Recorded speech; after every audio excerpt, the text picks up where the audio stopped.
Tonight on Best Bits, Vitor Petrino factory reset Thomas Peterson. Mario Pinto can't speak English. Sorry about that, I don't speak English. Or can he? Forgive my English. So basically I want to give a big shout out. Joel Alvarez wins a fight via 2 knockouts and 1 submission. And Charles Oliveira dismantles Mateus Gamrot. Very closely.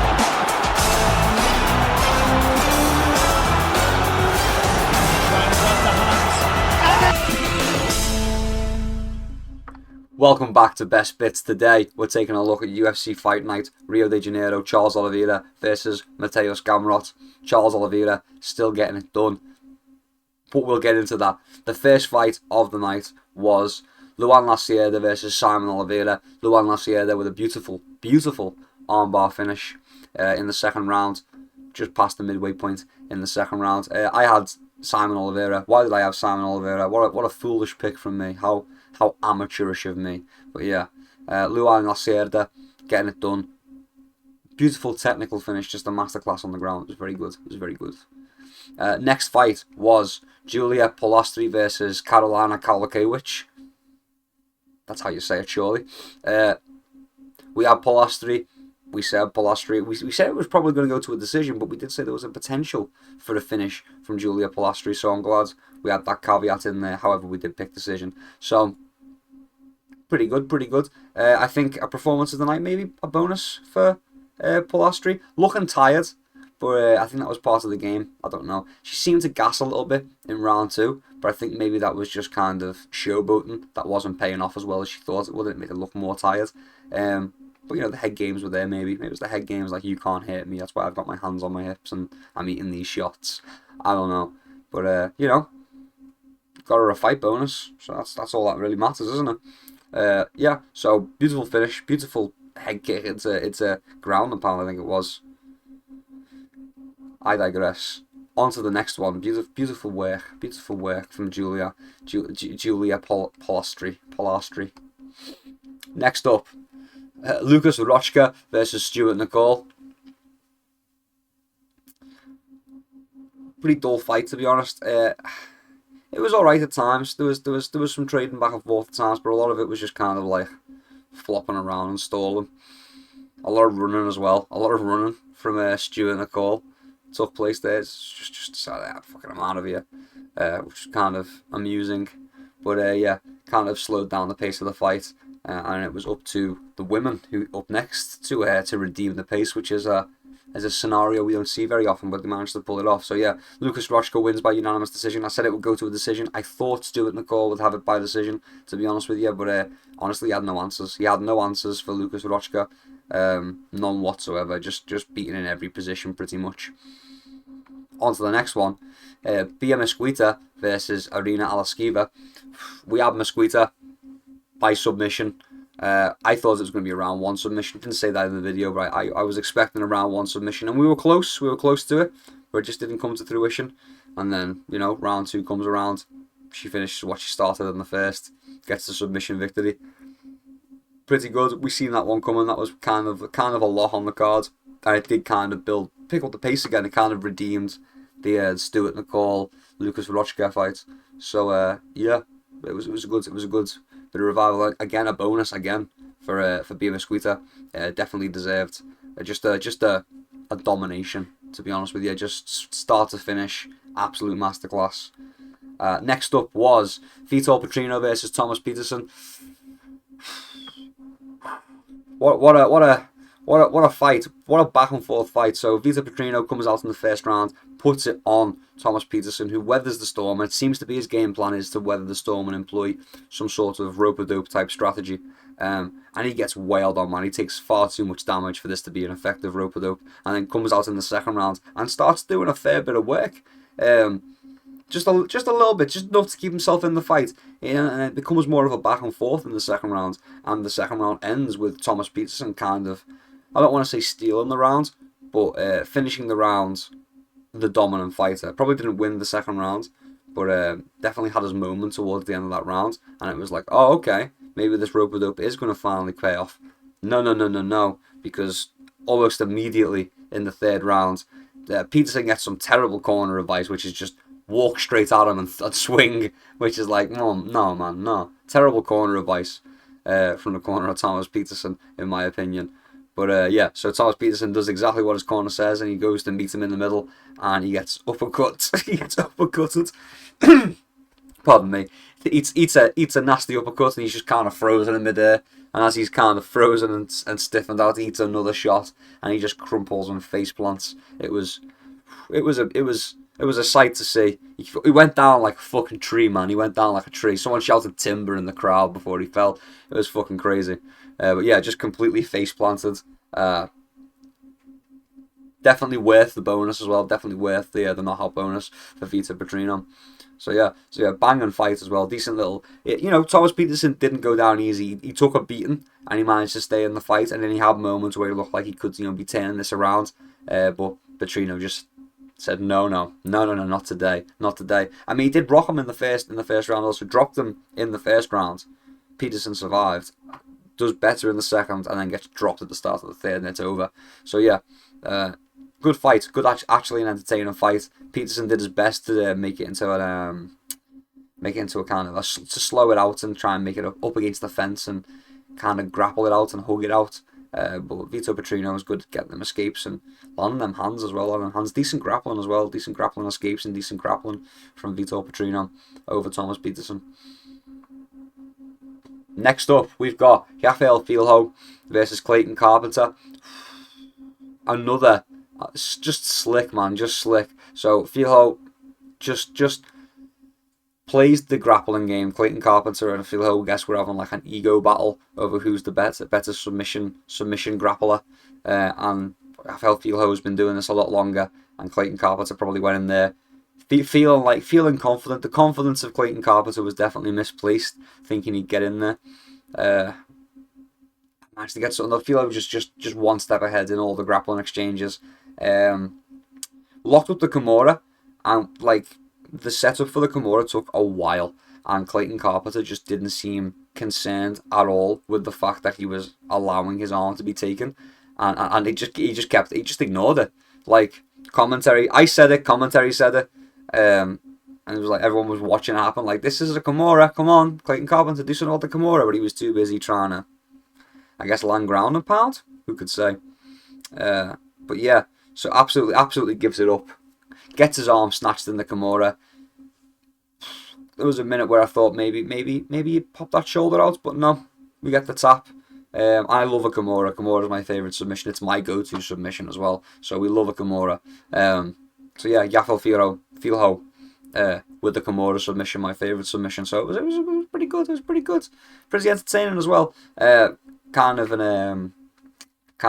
a hit to the ego of Clayton Carpenter after that one. Be looking to come back strong and show that he's good on the ground as well. That he's not just the guy who gets worked on the ground, because that's what happened. He fell for all the traps. He managed to escape a lot of submission attempts, but he was falling for all the traps and all the setups. And I think that's part of what made him think he would be fine in that Kimura, and why he thought he could neglect that Kimura for as long as he did until it was far too late. It was that he'd been in submission attempts previously from Filho and just slipped right out of them and had the technique to get out of them. He was good at fighting the body lock as well. But yeah, so I think he had confidence because there was areas where he was good and he was managing to escape, and then he just kind of neglected. He got too confident. And that was the trap, and he fell for it. So yeah, beautiful finish, beautiful Kimura finish from Rafael Filho. Beautiful. On to the next one. Michael Aswell by Lucas Almeida. I had Aswell. I'm sure he was an underdog as well at the time. I don't know, man. Like I said, it's just the age difference. I didn't think it was going to end in a finish in the first round. I'll tell you that. But I just thought with the age difference, I feel like Aswell is improving all the time, whereas Almeida's kind of tail-ending his career. And I know, like, record-wise, they're quite similar, but Almeida having a later start and also being the older guy definitely played a factor in my opinion. But yeah, so we had Aswell.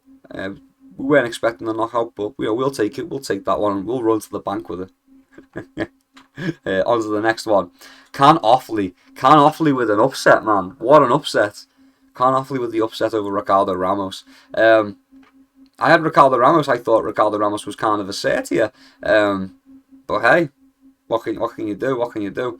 But yeah, Can Offley just straight away, straight out there, just made it look easy as well. Just made it look easy. I mean, I'm still in shock a little bit, to be honest with you. But it was a banging performance from Can Offley. Banging performance.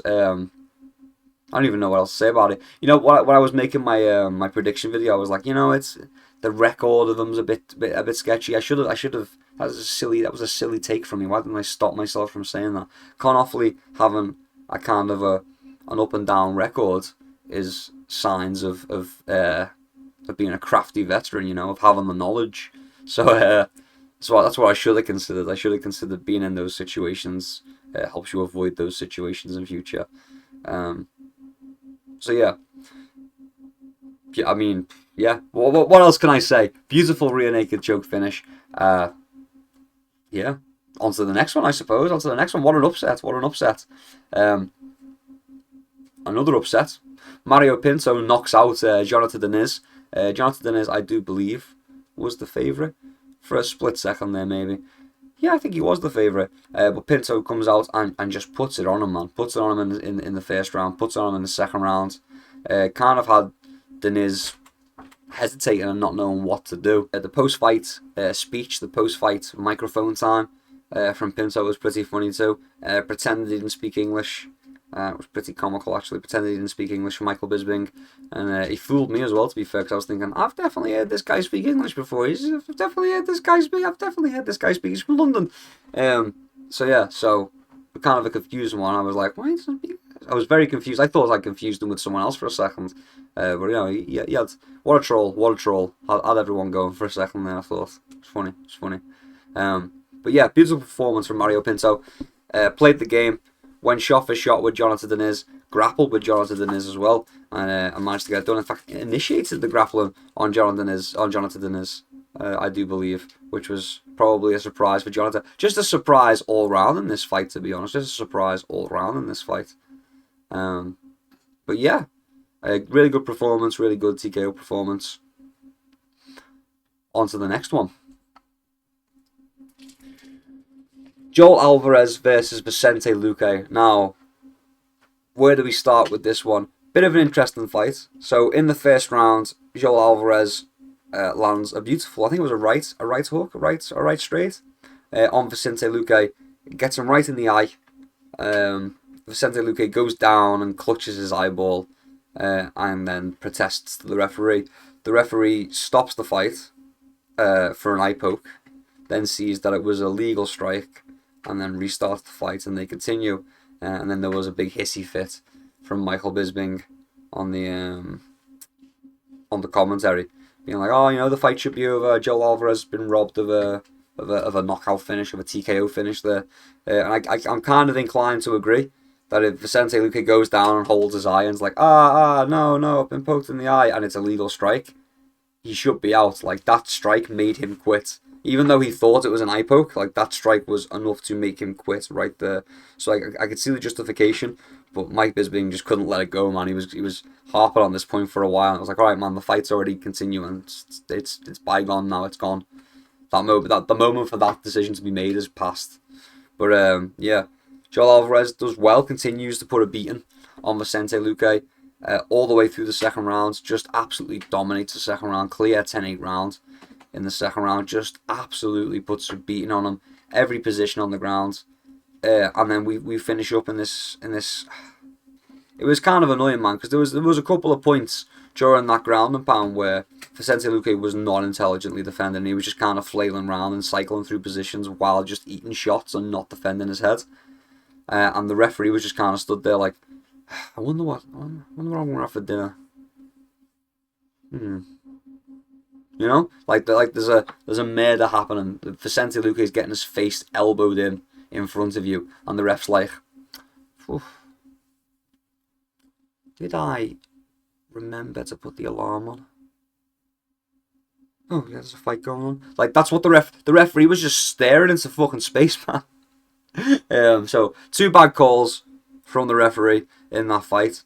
And then in the third round, it was a bit more even. Vicente Luque didn't take as much damage, and I was kind of like, yo, if I'm Joel Alvarez, why haven't I jumped on him and put it on him? And then I thought, like, yeah, Joel Alvarez just didn't want to hit him anymore. Joel Alvarez had battered him in round 1, battered him severely in round 2, and then must have just thought to himself, I'm probably going to fucking hit this guy, I'm going to kill this guy, I'm going to do some real damage if I keep hitting this guy in the head. So I think props to Joel Alvarez for not. It was clearly in position to do so. Could have landed some body shots. He was landing body shots in the second round, though. Like, a lot of elbows, a lot of 12-6 elbows to the ribs over and over again in the same spot. I'd be surprised if Vicente Luque's ribs aren't a little bit busted up after all that as well. I just think Joel Alvarez didn't want to hit him anymore. I think Joel Alvarez thought, I put him through enough damage to have acquired 2 TKO victories here, maybe even 3.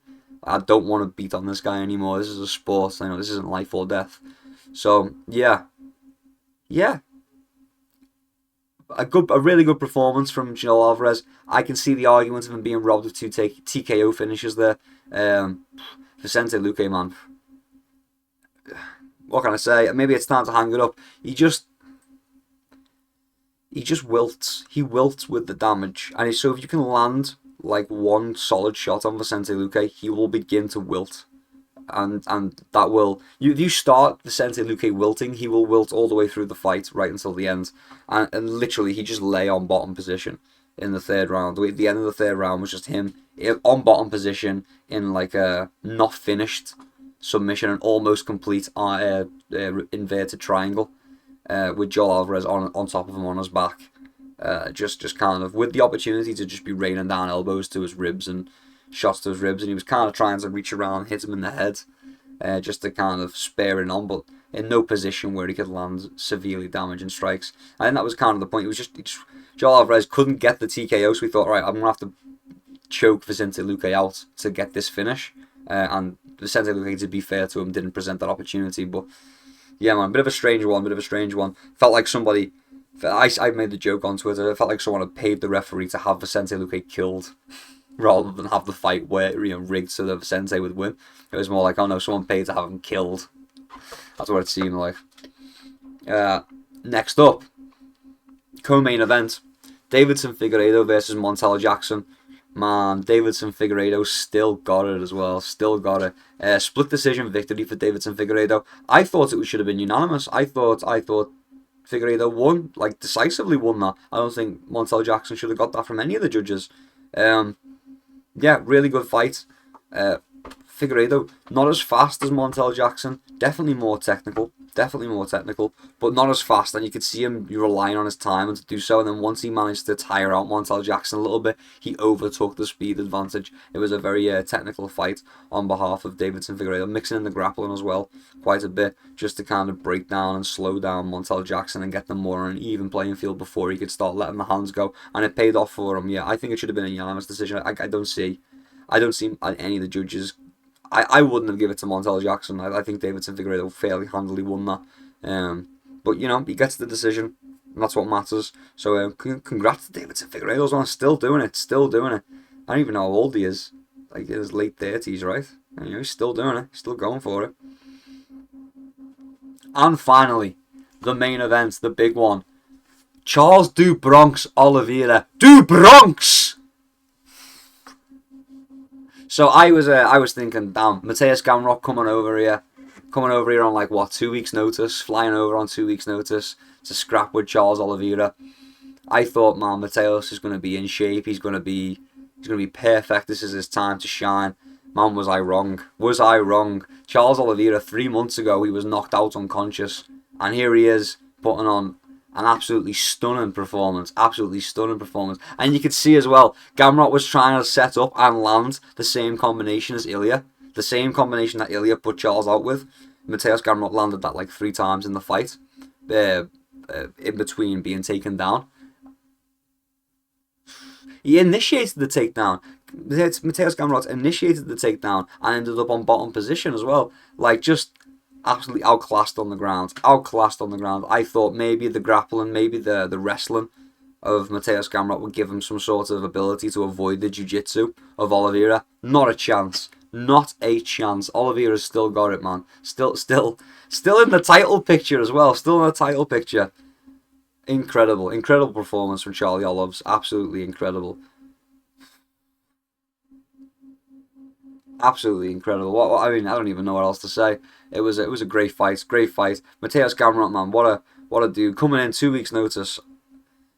Looking good as well. Looked good. Put up a scrap, but just outclassed by the grappling of Charles Oliveira, and just didn't have the power. Didn't have the power of Ilia Topuria. Set up the combination in the exact same way. Picked the leg of Charles Oliveira. Set up the combination, the same combination he'd been knocked out with, and Charles just ate it and was like, "Yeah, man, you're no Ilia. You're not Ilia Topuria. You're not putting me out with that." And he did that multiple times. He got. I'm fairly sure he took that same combination like 3 times and was just like, "Yeah, man, you're not Ilia," and just kept pushing forward. Just insane pressure.